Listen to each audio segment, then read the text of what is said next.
Last time on Long Distance Dungeons & Dragons Dinner Theater, Cersei, Juan, and Harlock got acclimated to Starport and spent their time playing games and working for the computer, and all volunteered for an expedition to the planet's zombie-infested moon.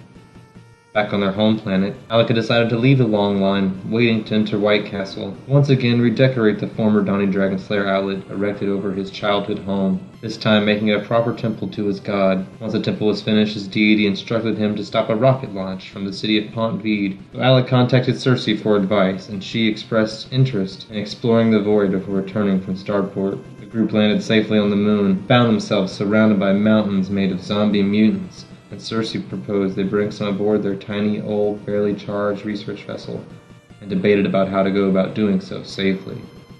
And now, Long Distance Dungeons & Dragons Dinner Theater continues.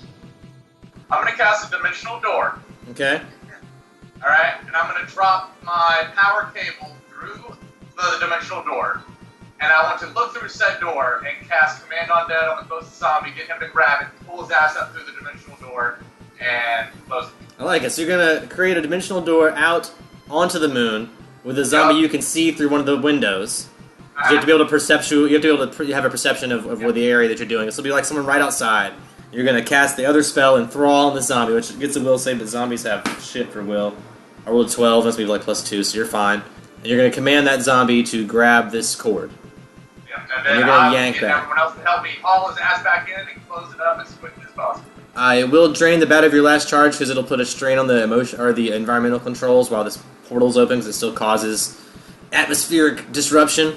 So you guys are now at 0 charges. How many I don't know. How long does this enthrall last? I need to know. Command Undead, I believe, lasts for like a day. Alright, so you have a day of not being in a threat of this zombie, but you also have a day before this battery recharges, so of just maintaining.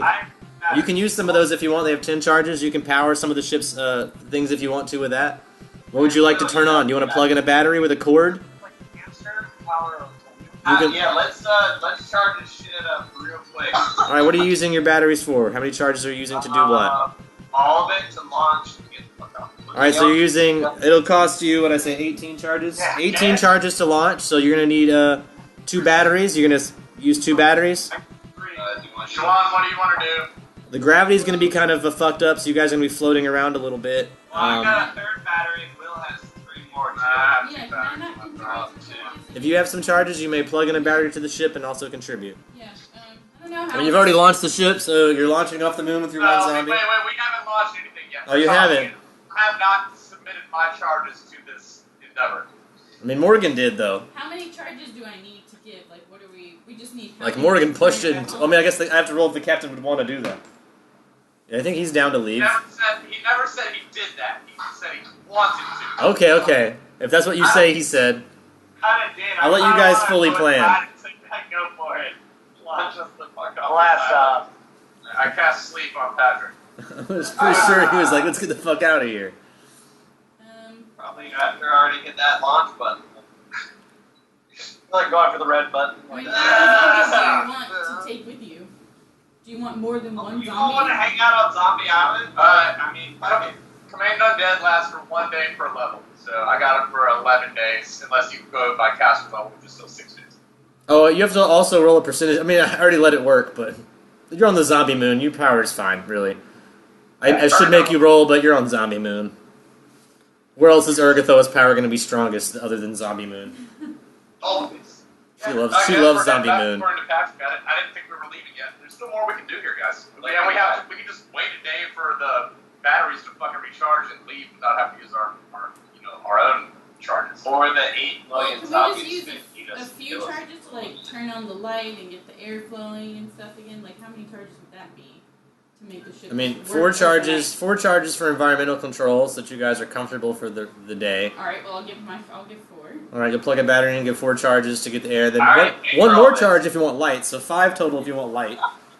I already paid for all this. I'm like hiding the ship. It is super comfy. If it's super comfy, I'm already back in there. So don't worry about it, Liz. Apparently Harlock just plugged in 3 batteries and says, well, I got this. The captain did not launch, because Cersei, I assume, persuaded him not to launch. But the ship is powered enough that you guys are comfortable. You got light. The ship is holding 30 charges of battery power right now. Yeah, it is comfy as a motherfucker. Yeah, you guys can turn the AC. You can turn the AC all the way up if you want. Oh, I'm cranking it. Yeah, do it, Leave dude. all the lights on. Yeah, leave all the lights on in the bathroom. You guys have 50 days worth of rations, so if you guys want to eat food, you can. I don't know when the last time you guys ate is, but you're probably hungry, I assume. Alright. We haven't talked about you guys eating food in a long time. Alright, well, I I'm said gonna the space eat bug, food yeah. then. Yeah, you can have a goo tube. There's 50 of them. Yeah, I'll take all the rations. It's like Go-Gurt. It's just a ration. Yeah. It replenishes your health 1d4 if you eat it. Best food ever. It has nutrients and vitamins in it. Hey, anybody need some heal spells? Because I'm dropping them out. That's all. I got that restoration too. You can probably kill that zombie to death if you're bored. But Yeah, I don't You really know, I need that have zombie. anything to do Should've on brought this back moon more zombies. thing, so... how many charges do we have already plugged into this bad boy? I mean, we used 18 to launch, so you'll have 12 charges left. We used 4 for environmental controls already, so that's 8. So you have 8 charges right now. Oh, 1 more for light, so you have 7. No, how much is Sunni Sargent? We don't need, like... And you're back up to 8 because Juan has offered to light the ship with her Kitsune Star Gem, so you guys do not need to use the lights on the ship. So you have 8 charges. You're in space. Traveling on impulse powers, you only need 1 charge a day to do that, but that'll take you, what did I say, like 20 charges a day, no matter what, right? yeah, after 24 hours, it'll get 20 charges back, unless it's not maintained properly. Charge my batteries on this too? No, it can only charge itself. I've got my power cable. Reverse engineer to charge it. You can try if you have an engineering check and you want to try to reverse engineer it to take power from the battery. You can do that. Hell yeah, the chances are I'm gonna roll a 1 it's gonna blow up. I'll wait for that later until we get back to the Starbase. No, let's try it. I got a +5 for my check. Let's just cruise back. We got 8. 8 charges. Do you want to like use all 8 charges to go at the 8 at power 8 speed, Yeah, I'll burn the rest of my battery to get. or 1 day? Boom. Yeah. All right. Yeah, you guys make it back in 24 hours as the ship becomes fully charged again. You guys return to Starport. Dock. The cargo bay opens onto the ship. You guys are ushered out with your 1 zombie under control. Now that we're back on Starport, I need you to roll a percentage chance. 46. The zombie's gonna know the will save because you're farther away from the zombie moon now, so it's gonna get a save. I rolled a natural 1 though, so it's still totally under your control. The zombie's my bitch. Yeah, 100%. Yeah. So you guys arrive. You have the zombie under your control. Everyone kind of backs out of the way and gasps. Immediately, some red shirts lock it down. I'll tell the zombie. I'll command it to be still. All right, it be still. They've got it surrounded in some sort of like force field containment thing, so it seems to be under control. I'm gonna tell him we need to launch this bad boy into the black hole after I cast a sweet spell on it. Yeah, if I can just see what happens, I can just try it as we send it through the black hole if I can figure out how to get it there. So you're very familiar with this zombie. Did you guys name the zombie? No. Never name your zombie. That's the old farm rule. Yeah, we're just throwing it into a black hole anyway. Don't want to get attached to it. I get it. If you give it a name, it'll be too hard to throw it into the void. Into the void. Good reference, Pat. Alright, I guess I'm just gonna scry on this bad boy. Anybody else have scry on this? I'll keep an eye on this. So you're saying you want to launch a zombie into space? You'll have to clear that with computer. Hell yeah. Alright, so they'll usher you and this zombie into one of these meeting rooms where there's a very large view screen. Computer, the big eyeball, will come up on the screen and blink at you and say, "Hello, citizen." The computer will request a full report on your previous mission. Alright. Do you mean to roll for being competent enough to tell it that we Okay, I went just to need the you zombie to- moon? I think the computer just wants you to tell it what it's asking you what you learned. What I have learned so far is that there's a fun way to extract zombies off the moon, and for some reason we want to test them. And that's what I want to do, is to test on this zombie. Alright, Science! so you found a way to easily extract zombies from the moon. You did make it back safely in record time. As far as research to the moon, they've had a lot of unsuccessful missions. None of you guys rolled high enough to know this, so I can't tell you. But What do you want? Let's roll again. I never no, rolled. I mean this is when you were on the moon. But there would have been some other crash shuttles on the moon as well. So there's been a lot of unsuccessful missions that ended in all the crews dying on the moon. So you guys are one of the very few successful missions back from the moon, and you made it in record time. Thanks. So, and the captain of the ship has reported what happened and reported your good work, and has commended you, Cersei, for what your actions, and also Harlock's Bachimin for freely giving energy toward the cause, toward science. So the computer will acknowledge both of your dedication to the mission. Harlock's Bachimin, you will get 30 charges credited back to your account. Cersei, you will also be credited 40 charges. Juwan, what's gonna do? Water breathing, that counts. No, that's not helpful. It does not count. She did not do anything for the mission. As far as computer can tell, she was unnecessary for the success of the mission. Yeah. There wasn't a reason for me to go to the zombie moon. She should have stayed at work and earned her credits that day, apparently. Yeah. We didn't see any plants. There are no plants on the moon. No plants in the moon. Just zombies. Check. Only animals were dead people. Everything is dead. Alright, I want to talk to somebody about getting this zombie sent to space. You're soon enough to talk to the computer about that. The computer will acknowledge the need for tests into the void, but say that you don't have the proper clearance for that. They'll have to run that by higher level researchers. So they're going to take your zombie to some other researchers. It's basically being confiscated, taken away in those force shield things. You can still try and scry it. You want to scry the zombie when it goes to the other engineers? Yeah, I got silent spell, Doug. Alright, you're going to see the zombie walked into a researcher's room, and they're going to cut it open and take out its organs and stuff. And that's what you're going to scry, is them just dissecting it. I wish they would have let me do that instead. They couldn't invite me. They didn't. I mean, I don't know if they could or couldn't, but they didn't. They should know Cersei likes to party. I have to let that be known. Yeah. I'm going to have to let that be known. They did not know, but now you know that they did that, and you can maybe let them know. They were obviously just higher level engineers than you, higher level researchers. I'm going to tell them that I need to see that zombie again in a few days. Okay. Remain docile. Alright, you want to try to tell the computer that?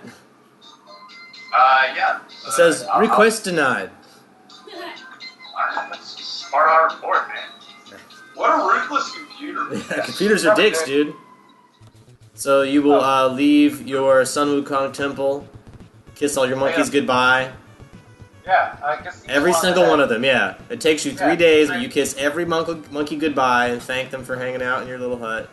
I got worth it. Yeah. And you promise them you'll come back soon. Oh yeah, what's up? And you head down the road and over the mountains. Roll me a survival. You got pretty good survival. You should be fine to find your way back there. I just imagine you like a terrible 28. Yeah. Like, Yeah, you can totally find your way back through the mountains and avoid the wall. Roll me a perception. Natural 20. Yeah. So with that, you'll notice other predators like hobgoblins and stuff like that in the Westlandia Mountains. But you've noticed them before they notice you, so you can roll another survival to avoid them if you want, or stealth to sneak by them, or whatever you want to do. I'm just survival. And that's 25. Yeah, you're able to, you know this terrain pretty well. Mountains are like your area. You look like a rock, so I mean, you can easily just stand still for a minute and no one notices you. So this is like the perfect terrain for you. You sneak through the mountains and reach the area that Longa told you about, that human tent city that's in the southeastern part of Westlandia, just below the mountains. There's a couple watchtowers as you approach. I'm gonna do obscuring mist as soon as I see the towers. Alright. You cast Obscuring Mist, which will make it harder for me to perception check this, and I rolled low, so they won't notice you coming, they'll see the mist. You will notice a lot of cougars patrolling the area. You're good at the wilderness stuff, so you'll notice that as you grow closer, there seem to be like patrol cougars. Yeah. Well, yeah, I would use Nature's Empathy or whatever. Yeah, make them chill out. Yeah. Do I get a save on that, or just like that is a diplomacy roll you get a bonus with, or forget how that works? Improve initial attitude as an animal. Diplomacy checks. Roll d20, add level in Prism mod. Alright, yeah, it's fine. These cougars chill out around you, you're good. So yeah, you've entered this like human tent, like somewhat fort city. Seems like a place where the humans are trying to regroup still. Like it seems like these people used to live in cities and are now like regrouping. Some of them seem better at the wilderness than others, but they seem to trying to survive here. You will notice a lot of like monster trophies and monster roasts as you approach. You know, other than that, it's just tents. Like not a whole lot to see. Just men in tents. Oh, cool. Well, I'm riding in on my dire hyena. Mm-hmm. With like my great ape next to me, and like I would like to speak to the leader of your tent city. All right, they'll take you to the stronghold, which is in the center of the 10 cities, which there are 4 noble pavilions, and in the center is a stronghold, which is made of wood and stone. There are 4 lords for each of the 4 10 cities that have popped up. Your presence there will be not regarded well right away. People seem very suspicious of you when you first arrive, because you came surrounded on a mist, riding a scary dire hyena, and, you know, demanding to be the leader. So you definitely see, like, people are keeping an eye on you, and they seem to think you're honored, though, like them, like... They don't know who you are or why you're here, so they're just going to be cautious. They're watching you. But you've entered this stronghold, meeting the 4 lords. There's Lord Sonan, Lord Klebri, and Lord Melnek, and Lord Duma. Dumbass. Gotcha. Cool. Okay, I go, greetings. I'm not good at speaking with people, but I was sent by the Blinding Light Guild to check on you and see how things are going in this city. They would laugh and say, we wouldn't call it much of a city. The 4 leaders will tell you they were all forced out of their cities, and now living in these 10 cities because of the monster races that took over a lot of the cities on this side of the island after the last war. What they will call monster races. Each of the different lords has a different crest, a different flag they fly, that they wear. And that Lord Sonan is the leader of the Crusaders. He considers himself a holy leader, destined to destroy the spawns of hell. So yeah, they fly their Crusader flag, and they mostly attack the city known as Nevercrooks, which is the city where he was from, and they were kicked out of after the last war. So they want to destroy the spawns of hell. Then Lord Klebri, they are the group that has the Cougar companions that patrol this area. They consider themselves lycanthrope assassins. They lure the werewolves into traps, and the wolves into traps, and the leader of this clan has lost his son to lycanthropy, so his son is a werewolf somewhere in this werewolf city. But he's still sworn to kill all werewolves, even if it's his son. And then there's Lord Melnek, who is the leader of the Hag Slayers. They all wear codpieces to protect their penises from the penis-snatching witches. They want to capture and burn all the witchers to destroy the Coven, and weaken the Coven that they believe is trying to bring destruction to the world. And then there's Lord Duma, who is the leader of the Shining Light. Try to infiltrate the vampire societies, because they're trying to find the vampire leader, because it doesn't matter if you kill a vampire, you have to kill the leader of the vampire. So they've been trying to infiltrate the vampire society in the nearby city, kill the ancestral lord of the vampires. But so far they've been unsuccessful. They're trying to retake that city. So all 4 of them are groups of citizens that come from 4 different cities on the side on West Linia that have been forced out of their homes and are now like trying to fight those forces that they say took their homes and take them back. You'll notice that there's a wooden log wall sort of around the city with lots of gaps, so not very well made wall. And then tents surrounding this stronghold. They've got the Lord's Noble tents, which seem like the nicest tents, where the Lords and their legion share a very large amount of space and a little more lavish, you would assume. But they have other tenements, storage. They have a small tent tavern. They seem to have a bunch of other amenities: smithy, gunsmith, a beehive colony, the Cougar Field, which you saw, a bean farm, their fort, which you're in, 4 Lords Guild Hall, which if you're in one of these 4 groups, that you can join their guild hall. Got some sort of a makeshift jail, not a very well made jail, of course. An infirmary, also not very well made infirmary. Some of the 10 cities do have people that peddle their wares, so they do have some stuff for sale. No temple to speak of. They seem to be hunters and warriors. The only temple to speak of is like a helmet on some rocks where they seem to worship. You'll notice that. Just a helmet on the top of a pile of rocks. They have a gatehouse, which only seems to protect one side of this very shittily made wall, and it's mostly the side facing west towards the other cities. They don't seem well protected from the other sides of the city. Like the side you came from was not very well protected. And they have those watchtowers that you snuck past very easily. Not very good. And the Cougars, these guys need to tighten up. Yeah. I mean, obviously they got forced to other cities. They're not doing a great job. But is there enough stone around that I could do shape stone into making walls for their city? Or I mean, all the stone seems to have been located here in this stronghold. Like, they've seemed to move. I mean, other than the mountains nearby, you can maybe collect stone from the mountains nearby and bring it and do it. Yeah. Well, that's okay. Well, that's down the road. Yeah. First, I'd like to talk to Lord Sonnet. Yeah, I'd like to go to his tent. You go to his noble tent, which is, like I said, it is a lot more lavish than the rest. But he seems to be a pious guy. Seems to be a lot of white sheets, white pillows, You definitely don't drink red wine in there, type of thing. But very lavish, otherwise. You're welcomed as a guest. Yeah, I want to knock on his 10th left. Yeah. He doesn't hear you, but you're welcomed in almost immediately because he sees you. You're a hard guy to miss. I would like to bow, because I know I'm an imposing figure, and I would like to get down. Be like, I was sent by the Blinding Light Guild to help in any way that I can. And I find that your cause is most like to mine. And if there's anything that I could do to help your cause, I would like that. Roll me a perception check on Lord Sonnen since we're getting to know him better. 19. As far as humans go, I mean, you have a hard time telling humans apart, but this one's a very tall, fair-skinned man. He seems to be wearing a full plate. With the symbol on it seems to be like a mountain with an X over it. You might know if you have knowledge religion. Do you have knowledge religion, or do you want to roll one? 17. Yeah, you've heard of the god Gorum before, a god of battle. And that seems to be the god he seems to follow. Blue-green eyes, sort of a crooked nose, like maybe it was broken before in his life.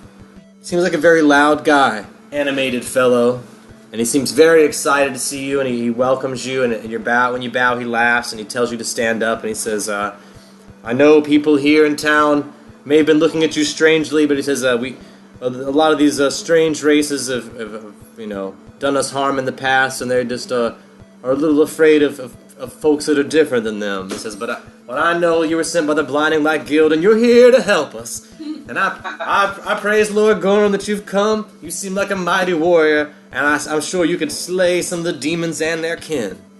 Surely you'll be a great boon to us as a crusader. I dabble. I also put away the bottle of booze I was about to bring out. Yeah. He lays hands on you, and you feel a healing energy all around you, even though you probably don't need it. You feel good all around. He says, son, I want to put a blessing upon you. Have you come from the Blind Light Guild to help us? We've been trying to stop the folks of Nevercrooks. They've been trying to open a gate to hell. The gate to hell will only consume their city and destroy them all. Destroy our great city that we built many eons ago. The humans built that city. That's our city, and I want to kill all the fiends and recapture the city. But we are outnumbered. He said, there's so many more of them than there are of us. He says, so surely if you could help us kill some fiends and demons, or even just prevent them from opening this hell's gate, I would gladly report back to the Blind Light Guild of your service. If you could complete any of those tasks for us, you'd be doing us a great service. Yeah, whatever I can do to help, man. I will go to Nevercrooks. Is there an easy way to get in, or will they find me?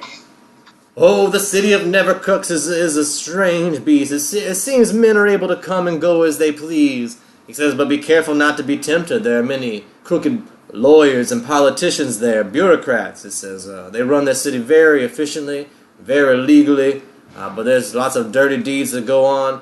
Those things are allowed by the law there. It says, so you got to be careful, see? I care not for the dealings of men.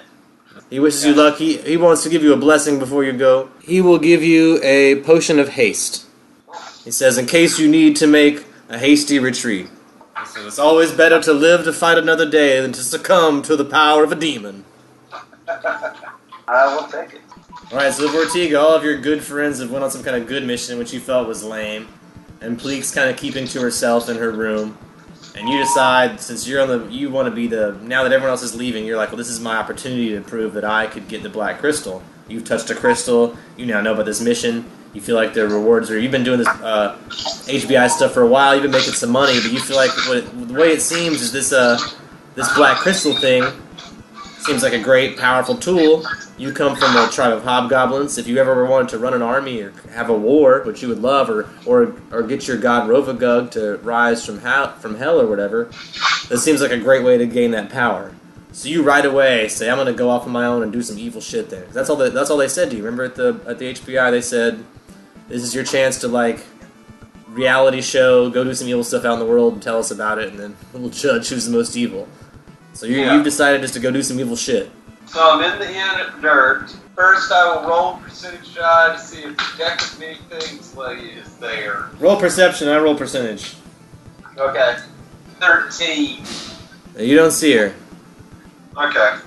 I mean, you're on the other side of East Linya from there. You're closer to either White Castle or Huginson or Timgod. But yeah, I mean, you could walk there straight across the plains. It's like sort of southeast from there. Yeah, it's a few days travel by horse or whatever, but... Yeah, I'll summon a horse and travel there. Alright. Because I can't really do anything in Dirt. Well, actually, Dirt's a mining town, right? Yeah. I'm gonna go into the inn and get a drink and try and ask a few people around about, what's going on in Dirt, if there's any information around, any conflict, strife, or anything that's the talk of the town. Yeah, I get some rumors. Roll me a knowledge local to get to some basic rumors. Get the dirt. Give me some dirt on dirt. I got a 15. It seems like the dirty dealings, the talk of this town is the Underfoot, which is the casino under the Foot Tavern. It seems like a big gambling area for people that have found new riches. So it costs 1,000 gold platinum chip just to enter. It's almost as expensive to get into there as it is to get into Cranagris. Like a lot of money. Yeah, they're ballers. It's all like, wealthy miners. Yeah, I only have $2,000 anyways. That's $2,500, so I can't really do anything with that unless I just hit a heater immediately. Unless you just start gambling and win. Yeah, but just go to the $100 table and start doubling my money. Yeah, that seems to be all they really talk about. Really, that and every now and then you hear someone come in that's found some gems. They're not willing to give locations where they find things though. It's kind of like fishermen, they don't want to give up their spots. What's the level of rarity to those gems? It varies. I mean, there's a lot of just normal gems, but you hear rumors. You haven't seen anyone bring anything in like that, but you hear rumors of elemental gems being found, rumors of other sorts of magical gems being found. I mean, there was a rumor that a great crystal was found in this mountain 100 or so years ago. So there's rumors, there's legends of in the past, hundreds of years ago, that someone found a great crystal in these mountains. So there's other magic crystals too. Although there's a lot of common, but there's occasionally people find random stuff. Ion stones, things like that. I'm going to go back into my room with Fleet, and I'm going to pray to Robogug, so I'm going to take out my great axe and smash up the dresser in the hotel room and leave it on Fleet still. Alright. Just fuck shit up.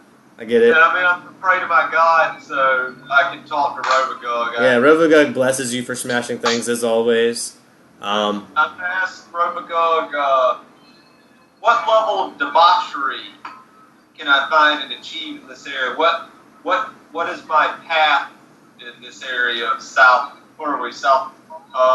East Linya? Yeah, East Linya. What level can I, destruction can I wrought outside of going to White Castle? Robogug wishes you smash all things. Pick a thing and smash it. The most complex thing on this side of the island, the most enticing thing to smash may be the town of Huginston. The whole city is made of clockwork. If you could smash the clockwork city, Robogug would be impressed. Yeah, I'm going to go down to Huginston. Alright, I have to roll percentage chance when you travel. Yeah, I might let you avoid this if you roll high enough survival. I got a natural 19, so that's going to be... Yeah, it's still 19. I have 0. You walk through the forest, you encountered a family of boar. Not even dire boar, just boar. Which you probably could have dealt with either way. So you can choose to avoid them or go kill a bunch of boar, but it's just a boar that you're going to run into. I'll kill a boar and take its meat. I haven't gotten to fight anything in fucking a month, so yeah, I'll fight a boar. Fight a boar, alright. There's only one boar that you're able to trap, the rest flee. So you're there with one boar. Roll for initiative. I got a natural 20 for the boar. I got a 24. Not natural though. Here's what I'm gonna do. I'm gonna roll again for the boar, and if it's above 15, I'm gonna go first.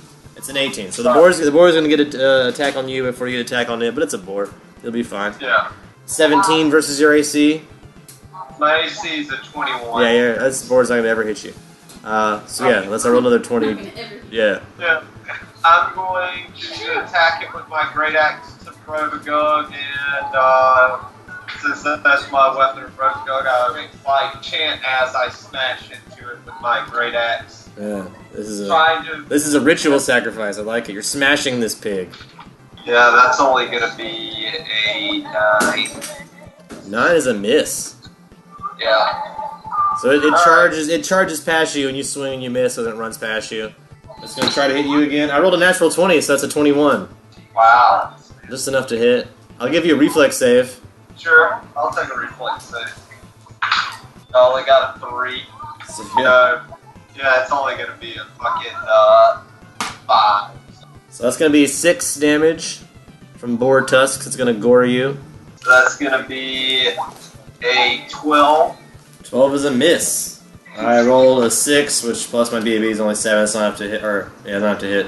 I will kill this damn boar. Alright, there we go. Alright, that's gonna be a 24. That's a hit. You swing at this boar as it charges past you again. This time you catch it right towards his hindquarters.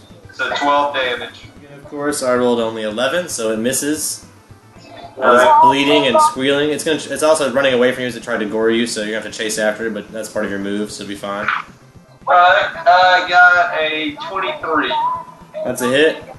That's gonna be 11 damage. Alright, so now it seems to be slowly bleeding out and trying to crawl away. It tries to escape and it's slowly bleeding out. I'm gonna smash it in the head and try to decapitate it in one fell swoop. Alright. Call shot head. That is going to be a 23. Still a hit.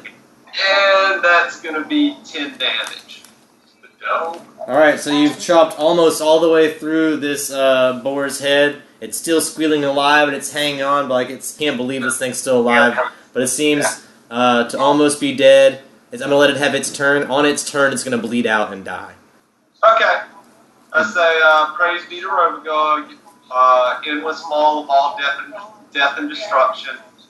So I will skin it and try and make some pork chops and bacon for the road. Alright, roll me a survival skill to make a fire and cook this pig. Ooh, natural 19. You have 0 first. I have 0 wisdom, so... Alright, that's enough. That's enough to light the fire. Now roll me to cook this pig. Alright. That's gonna be a natural 17. Alright, you don't eat raw pork and die. Yeah. You survive. You survive cooking wild boar. Oh, Ortega did something. Yeah, you killed a boar, you ate a meal, you get 600 experience points. Yay. And a good meal. You feel very full. I'll even give you 1d4 health for eating that good meal. I don't think you need it, but it was kind of a blessed boar because you killed it for your god. You were praying while you did it, so. Now I will continue my journey to Huginston. Alright, you eat as much of this 200 pounds of meat as you can, and you continue on to Huginston. I assume you leave the remains behind, whatever you didn't eat and didn't want. Yeah, I can't freeze it or anything. It's just gonna It's gonna spoil. Unless you have salt. Yeah. You have any salt on you? That's all I was about to say. I don't think I have any salt to cure it. Actually, I'm going to leave it out, and I'm going to see if anything else comes to eat it. Hide out in the forest. Roll me a stealth check to hide and watch to see if something comes out for the boar. That's going to be an 11 on stealth. Not great stealth, because the grizzly bear that comes for it to eat the boar also notices you. I need you to roll for initiative.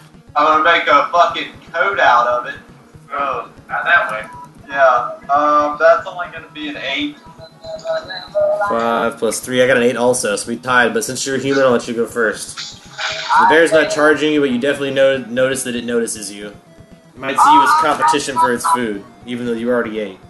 No, I'm just going to cast regular command on it as my swift action. I think I'm going to do fall. I got 17 will save. And yeah, that's probably a failure. Yeah. Because I'm a level 1 caster. And can I do just ready action my my great axe before it's coming at me? Usually that would be a standard, but I'm going to allow it. I'll say that you casted that spell, then held your axe up at least. So I'll give you like maybe not a ready action, but a defensive bonus on a ready action. So if it does attack you, I'll let you roll for it and see what happens. I rolled a 69. So it's going to go after the boar meat and not you. Alright. So it goes to investigate this carcass and starts eating it. It looks back like, it's definitely snarling and looking back at you like, this is fucking mine, back off. Yeah. It's staking claim to this meat. Meat. I think I'm going to cast Mage Strike as a swift action. You can expend one use of Mythic Power to make one melee attack. This in addition to any other attacks you make this round. If you want to do that, I'll let you roll one attack. And if it's successful, I'll say that the touch is... Because it'll be just like one attack. So if regular attack's successful, so will the touch be. And if nothing else, even if it's high enough to do the touch, I'll say the attack wasn't successful, but you touched the creature and were able to do the magic spell. So you'll either do one or both. Okay, yeah, I'll just attack it with my Great Axe. I'm going to surge that. It might be pointless. What's your BAB? Roll 4. It's 1, and then I have a strength bonus of 5. So it's 10 right now? Yeah. Alright. But Oh, they get to be worth it. yeah, just do it. They're all the next one. Well, I'm attacking it, so it's going to attack the shit out of me. You still get that touch spell though, right? Yeah, but Brian's doing it for this one. That still works for the touch spell, it just won't work for the attack. So you're going to miss with the axe, but you're still going to touch it with your hand or something enough to do the spell. Okay. You just won't get the other attack. So, alright, yeah, I'll just, So you're still your magic spell. the touch spell damage with the extra 2d6 from the mythic version. So I will do the touch spell of Inflict Light Wounds, and I'm going to cast the mythic version of that, so I'm using 2 mythic points in this turn. A living target is sickened for 1 round per caster level. That's 1. If it fails, it's saving throw. And the saving throw is will negates it to half. I rolled a 5, but plus I rolled a 7, so I fail. So I'm going to be sickened, plus I'll take this damage. Alright, so I get 2d8 points of damage, plus 2 points, and then with my Mage Strike ability added on to that, you gain a bonus on the attack roll equal to double the spell or slot's level. So that's a plus 2, and the additional attack deals 2d6 points of energy damage, my choice of acid, cold, electricity, or fire. I'm going to choose fire. Yeah, the 2d8 from the Inflict Light Wounds, 2d6 from the Mage Strike, and then plus 4 from the extra bonus of both spells. And sickened.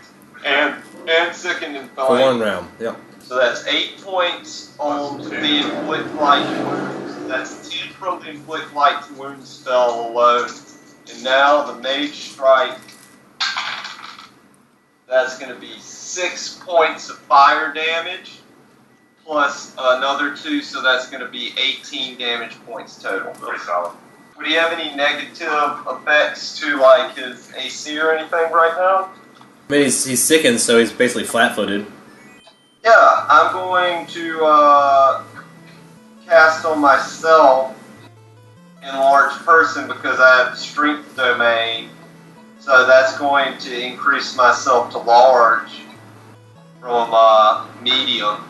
So do more damage? And that will allow me multiplying my height and weight by 8. So, and the target gains plus 2 size bonus to strength and a minus 2 size bonus to dexterity.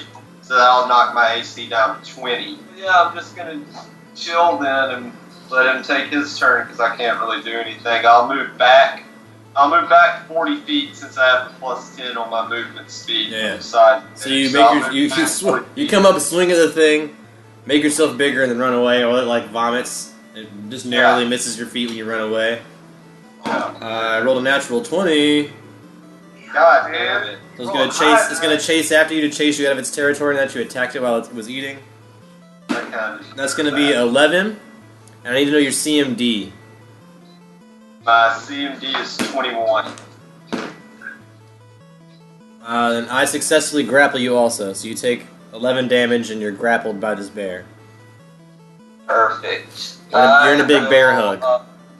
Can I, as my standard action, use another mythic version of Inflict Light Wounds? He's touching you. Yeah, it's touching you. That's a touch attack. So, yeah, I'll just keep Mythic Light inflicting light wounds on him until he dies. Can you do that? I just need you to roll a touch attack. Yeah, I can do that again. I'm gonna stack those two, so that's gonna be 2 more mythic points to do the same thing I did before. Alright, So do I have to roll for the just touch roll me a attack? touch attack. Yeah, it's pretty low though. Yeah, I have 11. That's enough. That's enough? Yes! Alright, so this is gonna be the 2d8 from the mythic version of inflict light wounds, and then adding 2 to that. It's gonna be 2. 7, so that's 9 off of the initial attack, and then I'm going to do more fire damage to it to try and catch its fur or something on fire. So another arcane striking to char this bear. You already burnt it some where you touched it last time. That was just like one small burn mark. But now it's hugging you, so you're going to burn its belly. Yeah. Well, actually, no, I'm going to switch it and give it electrocution damage. You're going to shock it? I'm gonna tase this bitch. Yeah. Bear's gonna be like, don't tase me, bro. That's going to be 5 electricity damage, so 14. Yeah. Alright, you zap the bear. He does not like that. It swings at you and misses because it backed up a little bit when you zapped it. It's about 10 feet away from you now. That's a pretty large bear. Alright, I am going to swing at it with my great axe. Natural 19. That's a hit. And that is going to be 9 plus 6, so 15 damage. Alright, you've killed the bear. Yes! You get 1,200 experience points and a big, giant grizzly bear that's twice the size as that boar. Alright, I'm going to skin it and take its fur. Alright, roll me a survival to skin the bear. That's going to be 9. Yeah, you don't do a great job. You pretty much just like, you got a bunch of patches of fur, like they look like those carpet remnants. It's like a bunch of small. You don't have any big pieces, but you got a bunch of tiny pieces. Maybe you could like sew back together or something if you could find someone.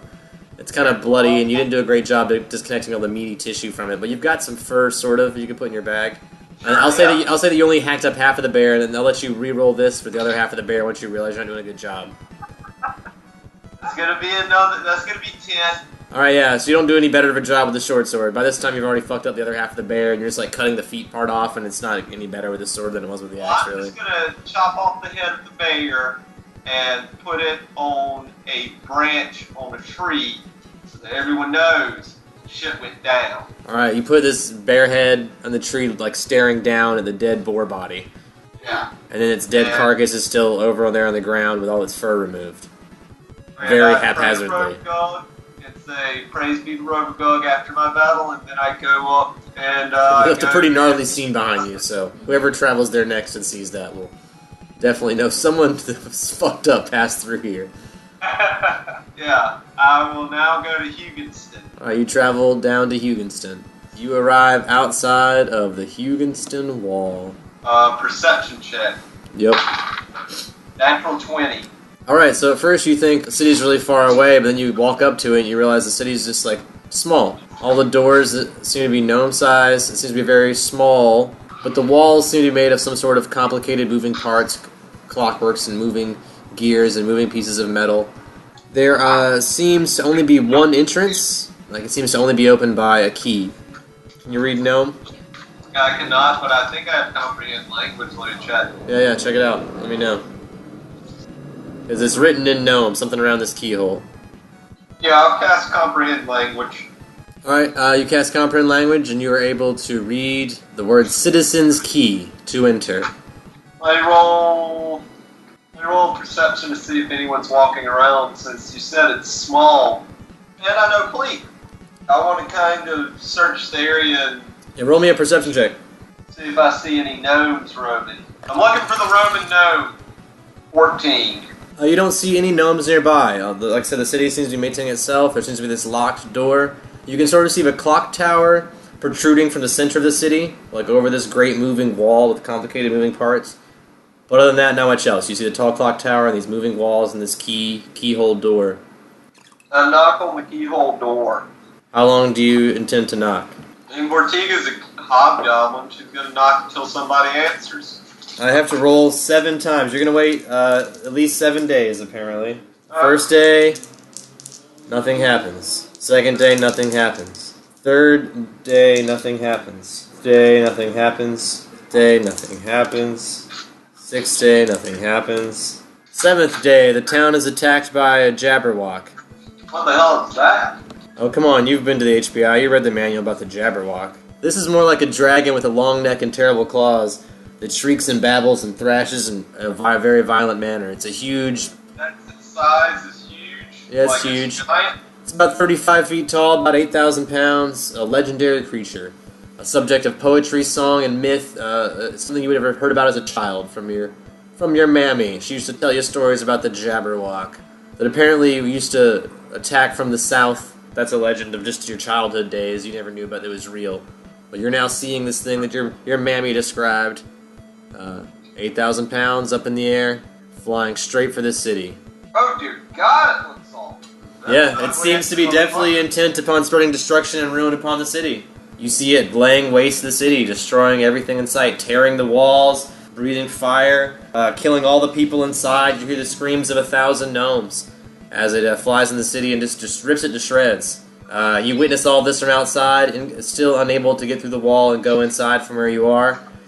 You witness the entire city being destroyed, torn bit to bit, pieces of tower thrown over your head, crashing down around you. You watch in amazement. As a follower of Rovagug, this is probably the most immense amount of destruction you've seen since when you touched the crystal on Reyes. This is on par with that. This is a city being destroyed right in front of your very eyes. And you witness this Jabberwock destroying the city like single-handedly and eating gnomes and tearing apart. You see the clock tower in the middle of the city come to life as a giant robot clock tower with arms, and it tries to fight off the Jabberwock. You witness this whole battle between this giant clock tower robot and the Jabberwock. I pray to Rovagug and honor the destruction by singing praises of Rovagug's great infinite void of destruction. It says, this always happens, but this never happens. You, Vortiga, you must make this happen. And no sooner does she say that, than you realize it's 7 days ago, and none of this ever happened. You're still standing. You're standing in front of Hugensten. The town is perfectly fine. You feel like you just arrived. You have a very vague memory of what just happened. Here you are. You're banging on the door again. Do you want to bang the door for 7 days? Well, I'll do a day of knocking and see if they open. No one opens. No one opens. All right, then I will leave. Can I do a knowledge nature? Yeah. And figure out where the Jabberwock is from? Carol. That's going to be a 15. With that, you will know that from the stuff your mammy told you that these Jabberwocks are not creatures of this world. They come from somewhere else. Can I do knowledge planes? That's only going to be a 7. Yeah, you wouldn't know what plane they come from. You would maybe know the Feywild would be probably your best guess. It seems just a very strange creature. I think I need to go to... What are the 2 towns? It seems like a living nightmare. The other 2 towns besides Hugensten? Can I do a knowledge local to see if either of those towns are hospitable to people or if they're just giant blocks like this? Yeah. Okay. That's 3. And that's going to be a 19 on Mosca. Alright, so you don't know much about Timgod. Never heard much about it. But Mosca, you would know, would probably also be a waste of your time because it's open only to Samsarans. It is something you were told about at the HPI. It's a Samsaran city. They only let Samsarans in with their guests. So unless you're accompanied by a Samsaran, without Cersei, you won't be able to get in that city. Well, I'm going to travel to Timgod and see what it's about. Alright, you head towards Timgod. Since you don't know anything about it, I'll go there and see what that's all about. Once I get there, I can try and ask where a Jabberwock could be. Or, Yeah, that's a good idea, actually.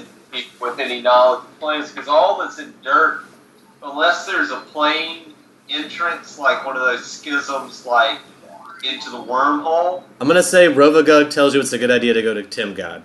Yeah, I go to Timgod. So you reach Timgod, unless I roll something really high, because the area you're traveling in is very safe, so...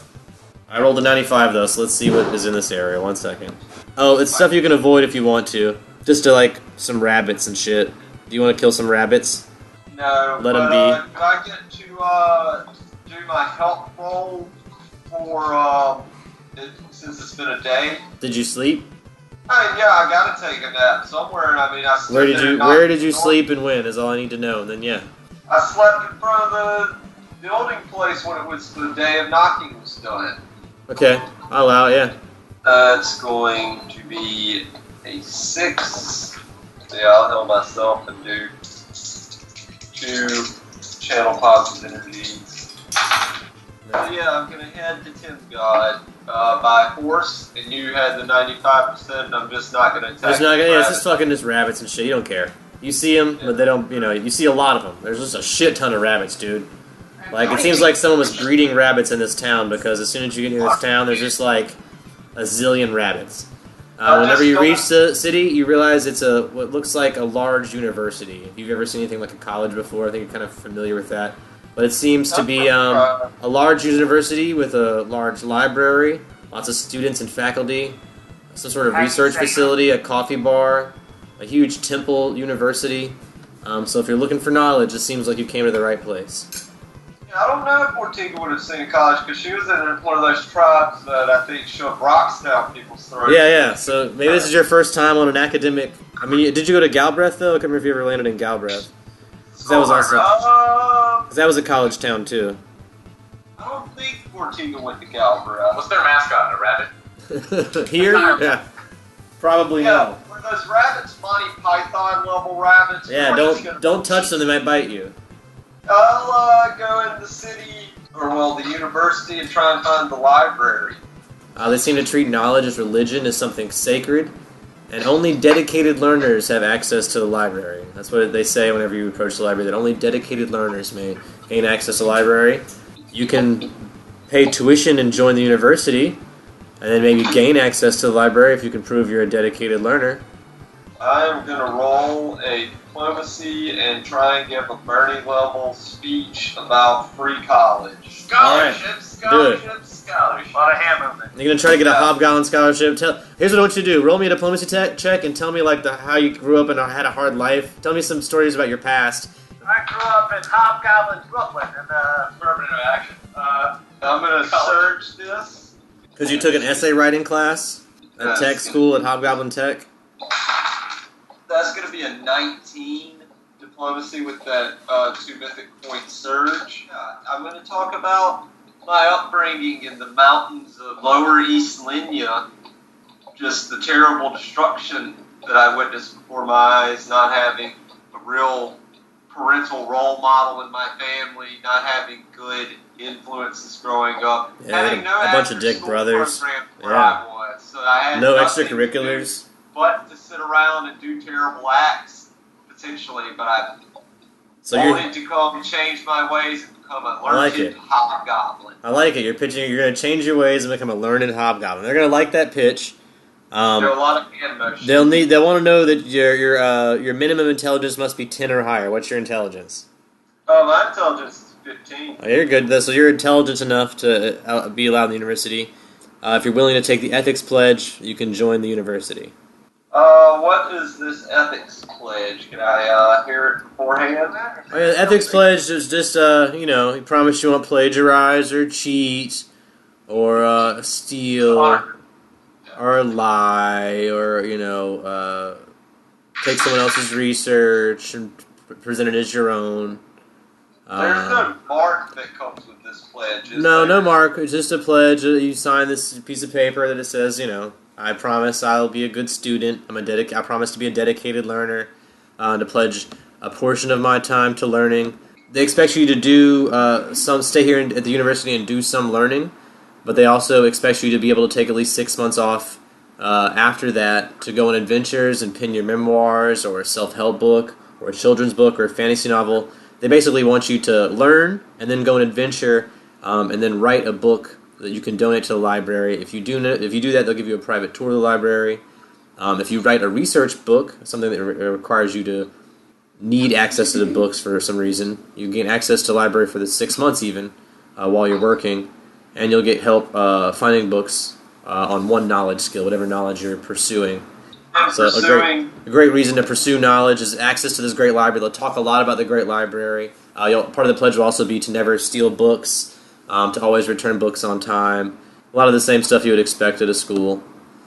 I'm trying to pursue Stay out of the girls' dorm. Extraplanial creatures, moreover. All right, so knowledge planes is your degree of study. That's what you're interested in.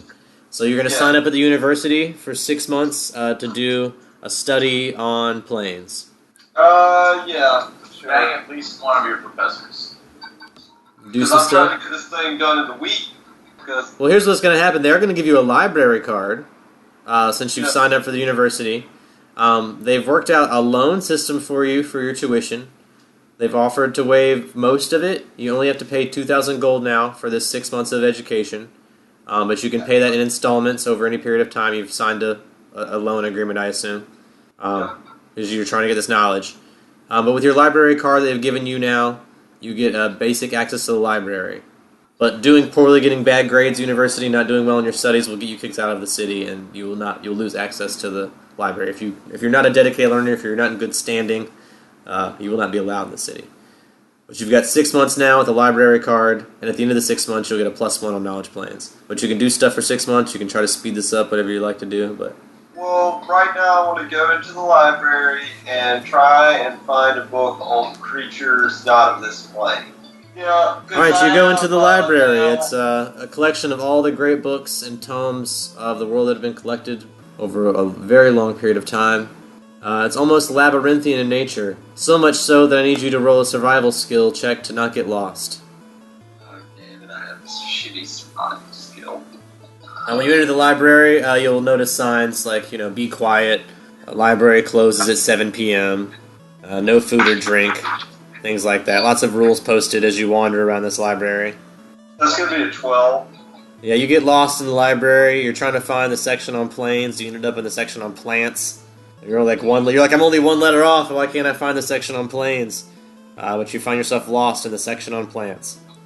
I tried to find the little cabinet with all the cards in it, so I can I'm looking for the card catalog, so I can go and get the shit Dewey Decimalized. I like how Vortiga's never been to school, but she knows about the Dewey Decimal System. Everyone does. I may have been in a fucking village, but I'm not under a goddamn rock. I need you to roll another survival check to try and go find the card catalog. Come on, card catalog. I hated you in school. Now I need you so bad. I'm looking for the card catalog. Alright, you find a card catalog, and it says planes 1.3675. I'm gonna go find 1.3675. Roll me a survival skill, and then a perception check. Oh! That's going to be a 4. You're now in a section on babies. You're in the whole section about raising a baby. You just want to find perception check to see who's around me. Yeah, roll the perception check. Read up, man. You don't know where the stories are. That's gonna be a 9. Or no, on perception that's gonna be an 11. Alright, so way down the aisle from you, tiny, you see a person. Looks like an ant from here. I go up to that person. It's the Alright. ghost from Ghostbusters. That's gonna suck. Yeah. He's head of the town security, the TO. He's hanging out in the section about laws. He's hanging out in the section of law books. Nerd. Alright, And you approach him, but he definitely seems like, you're a law-breaking type, and he's definitely a law-loving type. You sense that when you walk up, he's reading this book on laws. You get this sense he's a real square. Just looking for I asked sales. him if he could help me find the section on planes. I'm very unfamiliar with this library. I'm new here, and I'm having a hard time. Or could you at least point me in the direction of someone that could help me, a librarian, perhaps? Librarian. A dedicated learner needs no librarian. A dedicated learner is his own librarian. He points up at the wall, and that's what it says on the wall. What? Let me do a perception check on what race he is. What's he looking like? God damn it. That's going to be a 5. I mean, he's short, but it's hard to tell. Maybe he's a short human or a tall gnome. You'll notice now he's wearing some sort of Temple University security badge, and it says his name is Manon Krampus Array. Okay, I'm going to try and go find it again. I forgot what the number was in the card catalog. I think it was 16 point something. He says, well, you're in 4.932. He says, you're nowhere near section 1.675, and the library closes in 20 minutes. I rush quickly to try and find the section. Alright, roll me a knowledge survival. That's only going to be a 9. I'm going to surge it, though. You know anything else besides survival? Yeah. Is there any other skill I can roll besides survival? No. Perception would help, but once you've done the survival just determines whether or not you get lost in this labyrinthian type of area. That's going to be a 16 on survival check. Maybe like a knowledge engineering would help you, but... So I got a 16 survival check. Yeah, you're still pretty lost. You think the numbers have gotten smaller, so you're definitely getting closer, but you're definitely, since you're almost out of time. I better keep going until time runs out and someone removes me from the library. Alright, that happens. You are approached by the Hall Minotaur. Oh, I'll leave. Alright, he shows you the door. He leads you right out of the library. He says, come back tomorrow, dedicated learner. He says, the fact that you stayed until close will be noted. Thank you. Yeah. What time do you open tomorrow, could I ask? 7 a.m. 7 a.m. to 7 p.m. every day. I will be here at 6:59 for the door opening. Says, that's good student. This is I'll alert your professor. He says, but make sure you don't miss class. I'll look at my class schedule. Well, you have a full list of stuff here. You have a class with Professor Wiley on planar law. You have a class with Dr. Sylvester on planar research. That's it. You just have those 2 classes. Yes, part-time student. Nice. Yeah, part-time student. Easy breezy. There's planar law and planar research. Yeah, what are my hours and days with those classes? Those come with lab courses? Your first class is from 8 a.m. to 10 a.m. Monday, Wednesday, Friday.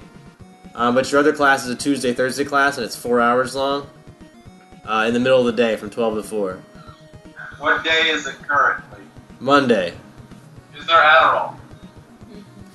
Well, there's drugs in town if you're asking that, yes. So I will then just move myself to my dorm room, go to sleep, and get there outside of there at 6:59 a.m. Alright. You're going to hit the cat first? Yeah, I might need to get some breakfast. I have a student meal plan. Alright. For 1 gold a day, you can have a student meal. Sure. It's a deal. It's made of old students. I kid. That's what they say in the cafeteria, though. It is kind of like this shitty meat product, but for a hobgoblin, it's actually an improvement on... it's probably comparable to the boar. It's equal. It's probably boar. Or rabbit. I'll eat it. Yeah, it's gamey, but it's meat. I'm worried about taste. I'm worried about money, baby. Yeah, it was 1 gold, so you got filled up for it. You're not hungry. And you got to fraternize with the other students. Alright, you go to the library, you leave the lunch, or the cafeteria table, wave goodbye to your new friends, and rush off to the library. Gotta get there early. Yeah, I find this fucking book. It's Tuesday now, so you have until noon before your class. You missed your first Monday class, but that was okay, because, it was your first day, and you didn't know. I always skip my first week of classes. Yeah, that's how you set a precedent. That way they don't expect too much from you, right? If you learned anything from Hobgoblin School, it's always skip the first week of class. Yeah, you go back to the library, you show them your library card, you go searching for the area on planes. Alright, yeah, so I will roll a survival check, I guess. Alright. Make it happen. Nice! That's going to be a 16, and I will surge that. Alright. Mythic points were restored from sleeping. And that's a 6, so I got a 22 survival check. Alright, you're able to locate the section on planes. Right, I want to look at the books and how large is the section? It's very large, like 100. It's like the size of a football field of books on planes. In alphabetical?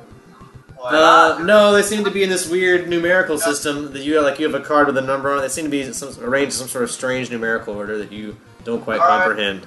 How far is the nearest card catalog? You got the number already. They gave you the number, right? 172. Just look for the number. Yeah. Yeah. Well, that was. Do you have comprehend languages? You just know how to use the duodecimals. Well, I didn't look for a certain book. I just looked for the section. Well, that's you're the looking for a problem. specific book, though. Well, I don't know Possibly what on books that have, Jabberwockies. like. Should have checked the card catalog for Jabberwockies. For the whole Minotaur, yeah. Look at the whole Minotaur. Well, I didn't know if they'd have a specific book only on Jabberwockies. I thought it was more of a broader This is subject. a pretty big library. They got books on Alright, anything. I go back to the card catalog. Alright, roll me a survival check to get back to the card catalog. Damn it! D&D, baby. Walking back and forth from the card catalog to the bookshelf all night long. 13. You can't find you can't That's the best survival check he's rolled all night, by the way. you cannot find the card catalog with a 13. You're in the same area though. You're in the same area. You're near it. I'm searching that. All right, you can search it. If you can beat a 15, I'll let you find it. I got a 5. So yeah, you find the card. You were in the area. You just relocated. You looked around for a minute. You found it. Card I look in catalog. the card catalog and I find the Jabberwocky card. All right, 12.99999. 12.09. All right. I go back to the section that I just came from. I have a smelly orifice, so I can follow. Follow your own scent. All right, roll me a survival check following your own scent. That's actually a good idea because that's a different type of survival than just looking around this library.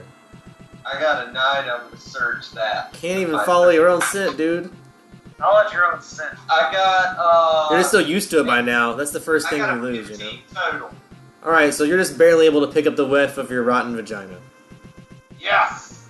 Well, guess that's what happens when you give a hobgoblin a library card. Smell you next time on Long Distance Dungeons & Dragons Dinner Theater.